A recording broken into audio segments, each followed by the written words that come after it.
After defining inventory as the number of flow units in the system, flow rate, the number of flow units flowing through the system per unit of time, and flow time, the time it takes a flow unit from entering the system to leaving the system, the purpose of this session is to find out what are the drivers behind these three variables.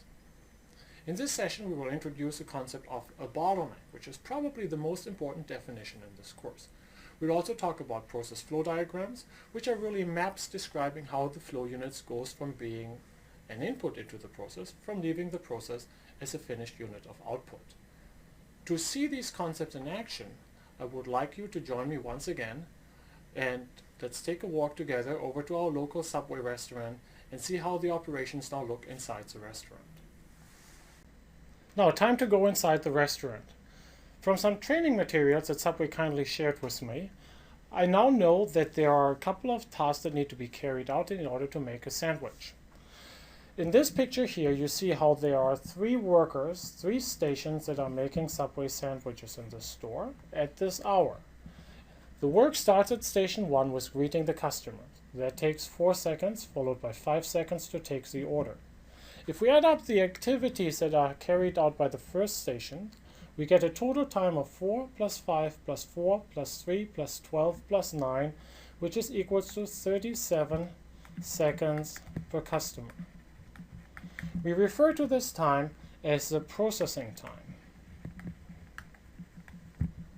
Notice that processing times are always expressed in seconds per customer, or more generally in units of time per flow unit. In the same way, I can compute that it is taking 46 seconds per customer at station 2 and 37 seconds per customer at station 3. Again, those numbers are called the activity times.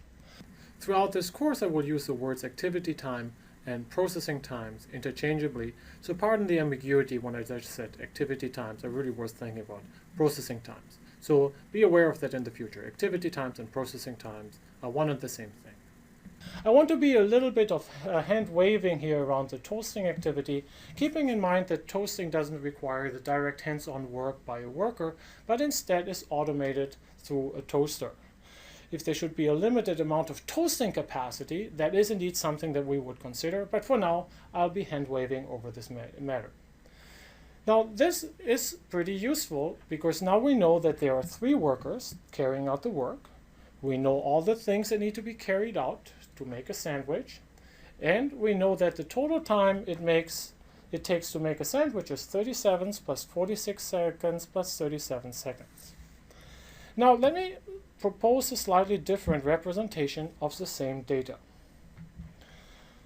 This way, we can draw a little picture that captures the flow of a flow unit through the process here at Subway. This picture is called a process flow diagram. Our experience at Subway starts with a waiting line, and in general we will refer with triangles as the pictures capturing wherever there is waiting lines or inventory. Boxes will capture activities, and so we know that the processing time at the first box is going to be 37 seconds per unit. The work is then handed off to the next worker, which might potentially include some delay, and that's why I draw a little triangle here, where there are another 46 seconds of work. From there, potentially another little waiting before you hit the checkout. There is a third station where again we're going to have 37 seconds per unit. Finally, the customer is served and can happily leave the restaurant. Now, I've redrawn this process flow diagram here in PowerPoint to get rid of my ugly handwriting. Just to iterate the symbols, a triangle stands for flow units waiting, arrows capture the flow of the flow units, and boxes capture the resources that are carrying out the activities in the process flow. Now, let me at this point refer you to an important difference between project management and process management. Process management, the topic of this course, is all about doing things repeatedly. We want to serve hundreds and hundreds of customers over the day, and at this point are primarily interested in computing the flow of customers through the process. It turns out that for the flow of customers through the process, it doesn't matter whether we work stations 1, 2, or 3 sequentially or in parallel. If all you have to do is make one sandwich, it would be lovely to, for example, ring out the customer at station 3 in parallel to actually making the sandwich at station 1 and 2. But at the end of the day, every customer here in the flow has to go through station 1, 2, and 3. And so we are not going to serve any more customers by working in parallel. Now we're ready for some definitions. We've already seen the concept of the processing time, which captures how long a resource takes to serve a flow unit. For example, station 2 in our previous setting had a processing time of 46 seconds per customer. Next, we define the capacity of the resource as 1 over the processing time.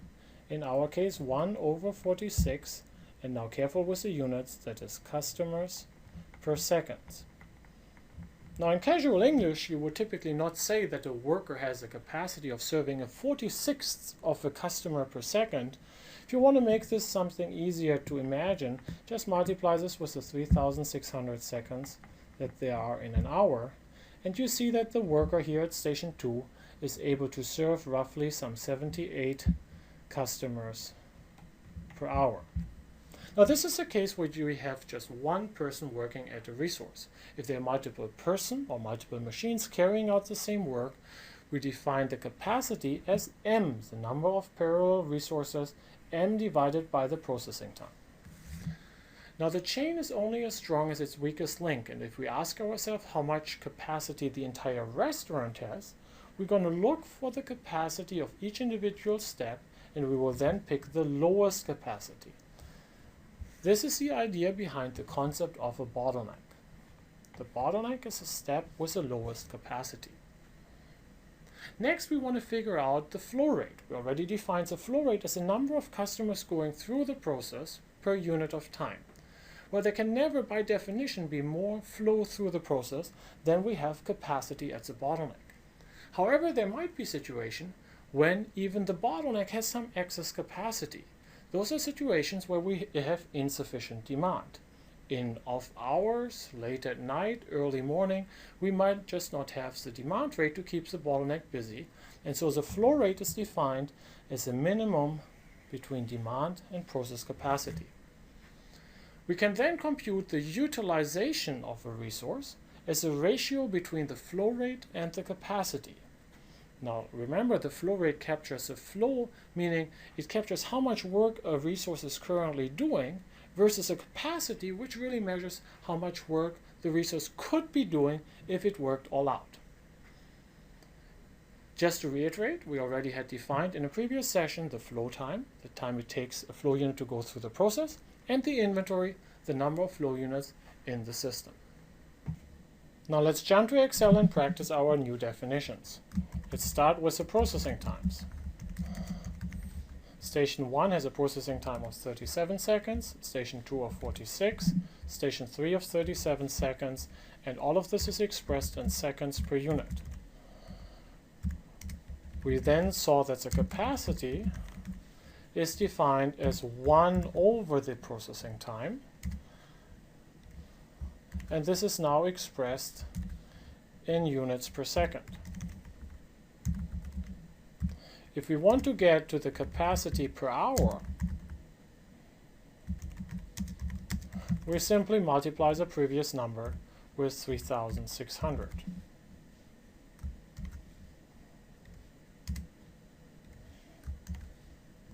And this is now expressed in units per hour. Next, we define the process capacity as the minimum of these capacities above, which in this case is driven here by 78.26. Now, the flow rate is a minimum between demand and capacity. Let's say, for sake of argument, that we have a demand through the process of 50 units per hour. With 50 customers per hour, we can then compute a utilization of, remember the definition, we are dividing the flow rate, in this case it would be demand, flow rate divided by the capacity, which gives us a utilization of 51% at the first station. You notice that the utilization is higher at the second station, the bottleneck, with 63%, and then again it's 51% at the last station. If there is more demand coming our way, so if we improve here the demand rate from 50 to 60, the utilization goes up. Notice that according to our definition, though, the utilization can never exceed 100% because the flow rate is the minimum between demand and capacity. In this session, I threw a lot of vocabulary. We saw how resources and workers have processing times, how we can use the processing times to compute capacity levels, and how the resource with the lowest capacity in the process is called the bottleneck. We also introduced the measure of utilization. Together, these calculations help us to determine the flow rate of the process without actually observing the process in action.